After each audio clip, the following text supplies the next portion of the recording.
ভারত পাকিস্তানের মধ্যে এই মুহূর্তে যা আবহ, এই মুহূর্তে একটা বিষয় নিয়ে খুব কথা হচ্ছে, ড্রোন। আর এই ড্রোন নিয়ে এবার এক্সক্লুসিভ খবর আপনাদেরকে দেব।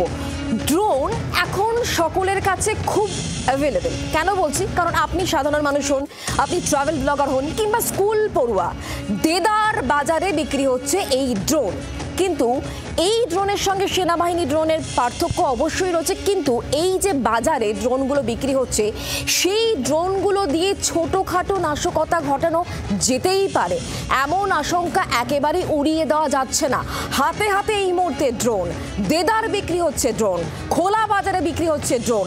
আর এই ছোট উড়ুক্কু যন্ত্র দিয়ে যে কোনো ধরনের ছোটোখাটো নাশকতা ঘটানো যেতেই পারে, এমনটাই মনে করছেন বিশেষজ্ঞরা।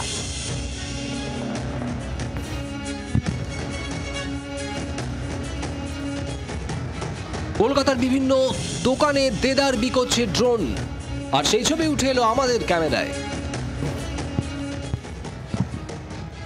এই ড্রোনগুলো কিন্তু যেরকম মেট্রোগুলিতে বিক্রি হয় সেরকম বিভিন্ন শপিং সাইটে বিক্রি হয়, এবং ওজন যেটা দেখা যাচ্ছে 2 কেজির থেকে অনেকটাই কম, এবং তার সঙ্গে সঙ্গে 200 ফিটের বেশি কিন্তু ওড়ে না। অর্থাৎ ডিজিসি এর যে রেস্ট্রিকশন রয়েছে, যে নিয়ম রয়েছে, সেই অনুযায়ী কিন্তু এই ড্রোনগুলো যে কোনো মানুষ কিনতে পারে, তার জন্য কোনো লাইসেন্স, কোনো অনুমতির প্রয়োজন হয় না। অপরদিকে যে ধরনের ড্রোনের কথা বলা হয়, যেগুলিকে মূলত মিলিটারি বা অন্যান্য যে সমস্ত এজেন্সি ব্যবহার করে, সেগুলির জন্য কিন্তু নির্দিষ্টভাবে ডিজিসি এর পারমিশন লাগে, এবং প্রয়োজনীয় অনুমতি পেলে তারপরেই কিন্তু ওই ড্রোনগুলি ওড়ানো যায়। অপরদিকে আরেকটা যেটা অত্যন্ত গুরুত্বপূর্ণ জিনিস, যে এই ধরনের ড্রোন তা কিন্তু কোনো রেড জোন, অর্থাৎ নো ফ্লাইং জোন, যেখানে মিলিটারি ইনস্টলেশন রয়েছে, যেখানে এয়ারপোর্ট রয়েছে, বা যেখানে গভর্নমেন্ট অফিসেস রয়েছে, সেখানে কিন্তু এই ধরনের টয় ড্রোনও ওড়ানোর নিষেধাজ্ঞা রয়েছে ডিজিসি এর। জি 24 ঘন্টার জন্য ক্যামেরায় দীপের সঙ্গে বিক্রম দাস, কলকাতা। শহরে বিভিন্ন দোকানে দেদার বিক্রি হচ্ছে এই ধরনের ড্রোন। তবে বিক্রেতারা যারা ড্রোন বিক্রি করছেন, তারা অবশ্য কোনো সমস্যা দেখছেন না। কি বক্তব্য তাদের শোনাব।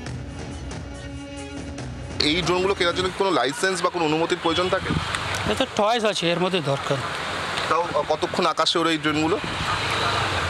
ওই 50 ফুট 100 ফুট হবে, আমরা বলতে পারি না। আমরা তো চেক করে, এরকম শুধু চেক করে দেখিয়ে দেবো, আপনার পড়াতে পারবো না। এই ড্রোনগুলো কীরকম দাম? 800-1000 টাকা। তো এই ড্রোনগুলো কি এখানকারই নেই, মানে ইন্ডিয়ান নেই? সেটা তো আমি বলতে পারবো না। ওরে এই ড্রোনগুলো কাছাকাছি উড়ে খেলনা আছে তো। Toy drone? হ্যাঁ, টয় ড্রোন আছে। তবে যে শুধুমাত্র খোলা বাজারে এই ড্রোন বিক্রি হচ্ছে এমন নয়, কিন্তু অনলাইনেও এই ড্রোন দেদার বিক্রি হচ্ছে। আজকাল যে কোনো অনুষ্ঠান বাড়ি থেকে শুরু করে বিভিন্ন বিয়ে বাড়ি বা স্কুল ছাত্র থেকে শুরু করে বিভিন্ন ট্রাভেল ব্লগারদের হাতে হাতে দেখা যায় ড্রোন ক্যামেরা। কিন্তু এই ড্রোন ক্যামেরা তারা পান কোথা থেকে? সহজেই যে কোনো ইলেকট্রনিক্সের দোকানেও এই ধরনের ড্রোন ক্যামেরা কিনতে পাওয়া যায় ধর্মতলা চত্বরে। আবার সব থেকে সহজ যে কোনো শপিং সাইটে গেলেই দেখা যায় যে এই ধরনের ড্রোন ক্যামেরা কিন্তু কিনতে পাওয়া যাচ্ছে। আমি যে কোনো একটি শপিং সাইটে গিয়ে যদি দেখি, অনলাইন শপিং সাইটে, যে ড্রোন ক্যামেরা, তাহলেই কিন্তু একগুচ্ছ এখানে অপশন পাওয়া যায়।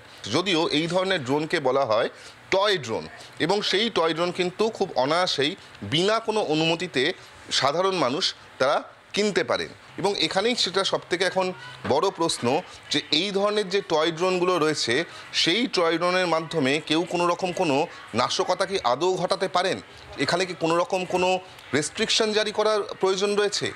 জি 24 ঘন্টার জন্য ক্যামেরায় দীপের সঙ্গে বিক্রম দাস, কলকাতা।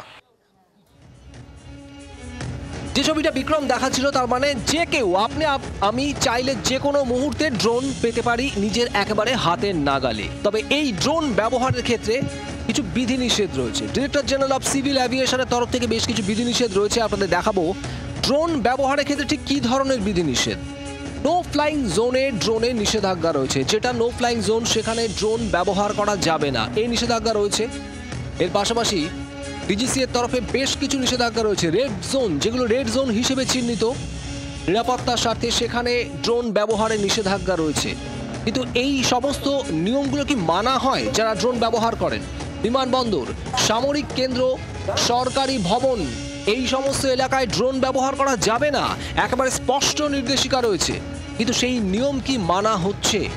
400 ফুটের ওপরে ড্রোন ওড়ানো নিষিদ্ধ, অর্থাৎ ভূপৃষ্ঠ থেকে 400 ফুটের ওপরে যেন ড্রোন না ওড়ে, এরকমও নিয়ম রয়েছে।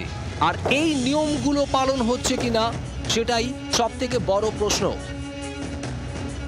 আর এখানে আপনাদের শোনাবো প্রাক্তন পুলিশ কর্তা সত্যজিৎ বন্দ্যোপাধ্যায় ঠিক বলছেন।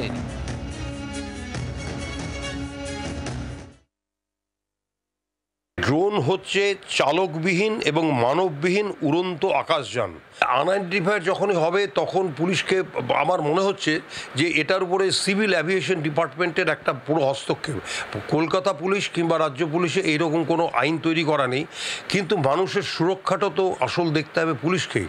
সুতরাং যদি কাউকে দেখা যায় যে এরকম একটা কলকাতার বুকে কিংবা রাজ্যের কোথাও ড্রোন উঠছে, আমার মনে হচ্ছে যে সেখানে পুলিশকেও কিন্তু গুরুত্ব সহকারে দেখতে হবে যে কারা ড্রোনটা ওড়ালো, কি পারপাসে ওড়ালো, সেখানে কোনো এক্সপ্লোসিভ ছিল কিনা কিংবা অন্যান্য কোন পারপাস ছিল সেটা মোটামুটিভাবে জানতে হবে, পরিষ্কার করে দিতে হবে। বাংলার আওয়াজ, বাঙালির আবেগ, জি 24 ঘন্টা।